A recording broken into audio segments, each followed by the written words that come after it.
Hamas melaporkan baru-baru ini telah membunuh pasukan pertahanan Israel atau IDF sebanyak 60 orang. Rupanya dalam melancarkan serangan itu, militan Palestina tersebut diklaim memiliki taktik yang mampu meneror pasukan IDF. Disebutkan bahwa Hamas telah merekam isi barak pasukan Zionis dari terowongan di Gaza. Dikutip dari Al Jazeera, hal itu diungkapkan oleh lembaga think tank asal Washington DC Institute for the Study of War atau ISW. ISW mengatakan bahwa dalam rekaman isi barak itu mendapati bahwa tentara Zionis sedang bersantai di dekat Johor Al-Dik.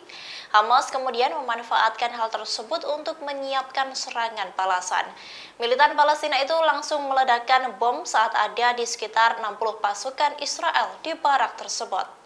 Analisis ISW itu menyebutkan bahwa milisi Hamas fokus melakukan serangan yang menargetkan pasukan Israel di belakang garda terdepan mereka.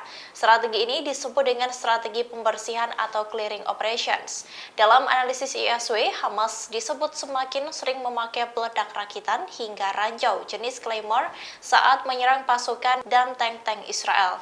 Diketahui sebelumnya bahwa Brigade Al-Qassam mengumumkan pasukannya telah membunuh 60 pasukan IDF di timur Johor Al-Dik. Al-Qassam meletakkan 3 bom anti-personel yang mengitari posisi tentara Israel. Tak berselang lama, bom itu meledak dahsyat dan mengenai target sasaran. Menurut Brigade Al-Qassam, ranjau darat itu diledakkan secara bersamaan pada pukul 4.30 waktu setempat.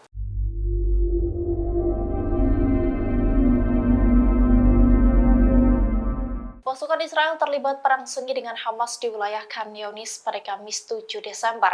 Dalam kesempatan itu, militan Palestina tersebut mengerahkan pasukan sniper. Akibat serangan tersebut menewaskan 6 tentara Israel termasuk seorang jenderal. Kabar ini disampaikan oleh Brigade Al-Qassam melalui unggahan di Telegram resminya pada Kamis 7 Desember. Sayap militer Hamas itu mengatakan telah terlibat dalam bentrok sengit dengan Israel. Tak hanya di satu lini, namun di semua lini penyerangan ke jalur Gaza sejak Rabu pagi. Hamas telah menghancurkan sebanyak 23 tank Israel di pertempuran Khan Younis dan Beit Lahia. Penembak jitu Al-Qassam juga membunuh 6 tentara dan meledakkan sebuah rumah yang dibarikade. Satu di antaranya termasuk jenderal Israel bernama Kauri Baril, yang merupakan kepala divisi intelijen distrik utara. Selain itu, Al-Qassam juga mengarahkan serangan rudal secara intensif ke berbagai sasaran dan dengan jangkauan berbeda ke posisi-posisi tentara Israel.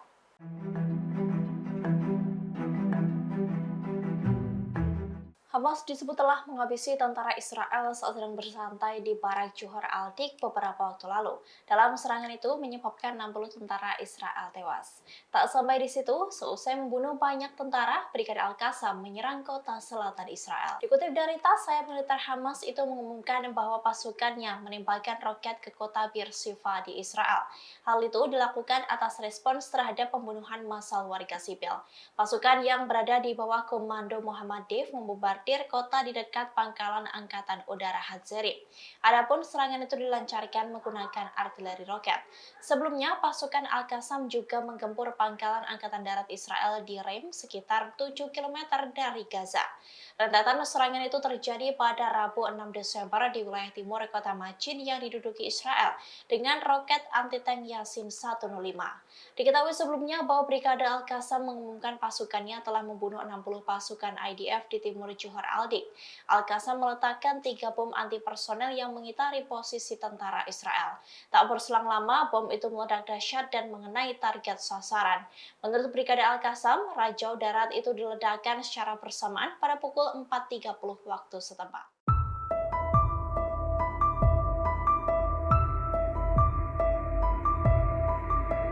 Pasukan Hamas merilis sebuah video detik-detik saat membakar tank-tank Israel di lingkungan Sujaya di jalur Gaza. Hamas membakar satu persatu tank Israel dengan tembakan. Mereka juga sempat berfoto dengan tank yang sedang terbakar. Dalam rekaman yang dirilis Brigade Al-Qassam pada Kamis 7 Desember, terlihat sayap militer Hamas menyerang di bangunan yang hancur. Setelahnya mereka meregati tank Israel dan membawa RPG anti-tank Yasin 105. Mereka melihat 3 tank Israel dan meluncurkan rudal anti-tank ke arah tank-tank tersebut. Al-Qassam menargetkan tank-tank itu dengan menembaki tank tersebut dari balik gedung yang hancur hingga tank itu pun terbakar. Hamas kemudian menargetkan bulldozer yang melewati daerah tersebut tersebut sebelum menyerang kelompok tank lainnya. Dalam cuplikan akhir di video, terlihat seorang pasukan Hamas yang berfoto dengan tank yang terbakar itu. Diketahui bahwa jumlah tentara Israel tewas bertambah sebanyak 10 orang. Zionis mengumumkan jumlah korban tewas pasukannya telah meningkat menjadi 84 orang sejak invasi mereka ke Gaza dimulai. Sehingga total korban tewas sejak 7 Oktober menjadi 408 tentara Israel.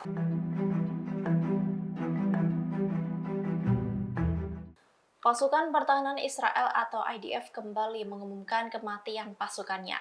Setidaknya 2 tentara Israel tewas lagi di Gaza.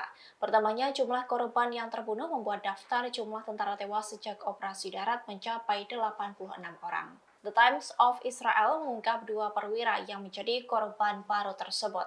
Mereka adalah Sersan Staf Amit Bonzel, 22 tahun, dan Staf Sersan Alemnu Emmanuel Veleke, 22 tahun.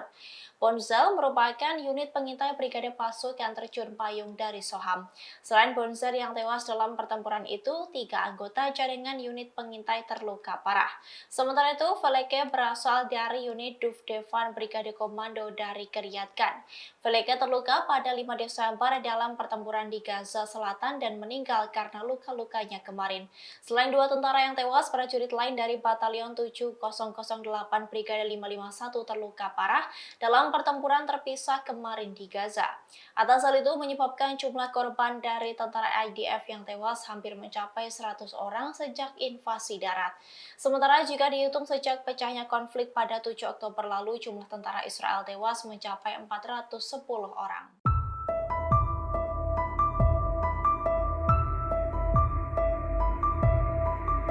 Pasukan Israel masuk dalam jebakan pejuang perlawanan Palestina saat mencoba memasuki tepi barat pada Kamis 7 Desember pagi, di mana para pejuang itu memasang ranjau saat bulldozer Israel mencoba memasuki Tulkarem. Imbas hal itu menjadikan kendaraan militer Israel itu pun meledak tak bersisa. Dari video yang beredar, terlihat kendaraan Israel beriring-iringan memasuki Tulkarem. Namun saat memasuki kota tersebut, bulldozer itu pun justru meledak. Ledakan itu lantas membuat kendaraan lain berhenti seketika. Bahkan suara ledakan bisa terdengar dengan jelas. Dikutip dari Al-Mayadin, selain Tulkarem, pejuang Palestina juga menyerang Israel di kamp pengungsi Nur Shams. Brigade Martir Al-Aqsa Brigade Tulkarem mengungkapkan bahwa para pejuangnya menargetkan 2 tentara Israel di lingkungan Al-Matar di kamp Tulkarem. Pada saat yang sama, pejuang perlawanan Palestina meledakkan alat peledak di dekat bulldozer militer Israel ketika menyerbu kota Tulkarem. Diketahui bahwa serangan itu merupakan serangan kedua di kamp Nur Shams sejak dimulainya agresi pada 7 Oktober lalu. Selama serangan pertama, kamp tersebut mengalami kerusakan parah pada infrastrukturnya.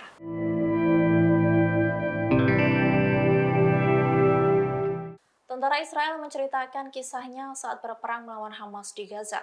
Mereka mengungkapkan kondisinya saat terluka karena serangan Hamas tersebut. Dikutip dari Ynet, Aaron Bruce, satu di antara tentara IDF, mengaku sempat terlibat pertempuran sengit di Gaza. Ia mengaku dirinya terkena peluru penembak jitu yang mengenai kaki kanannya. Aaron sampai harus merangkak untuk menyelamatkan diri sejauh 20 meter ke sebuah gedung. Sementara itu, Eitan Tesler, tentara IDF lain, juga menceritakan kisahnya menghadapi sergapan Hamas. Pada tanggal 1 November, ia memulai pertempuran di Beit Hanon. Eitan mengaku sampai menerobos ke wilayah tersebut, namun diserang oleh Hamas menggunakan RPG. Hamas menembaki pasukan IDF hingga membuat Eitan mendapati luka karena pecahan peluru. Eitan menyadari ada 2 pecahan peluru di paru-parunya yang membuat tubuhnya terjatuh seketika karena pendarahan di dalam tubuh hingga hilang kesadaran. Meski begitu, Eitan merasa bahwa para medis memindahkan tubuhnya dan ia merasa berbaring di pasir. Ia merasa bahwa situasi sangat kacau seperti neraka. Setelah situasi stabil, para medis langsung melakukan operasi bedah hingga membuat darahnya berceceran. Eitan pun dievakuasi menggunakan tandu dan dibawa ke Rumah Sakit Soroka untuk mendapat perawatan lebih lanjut.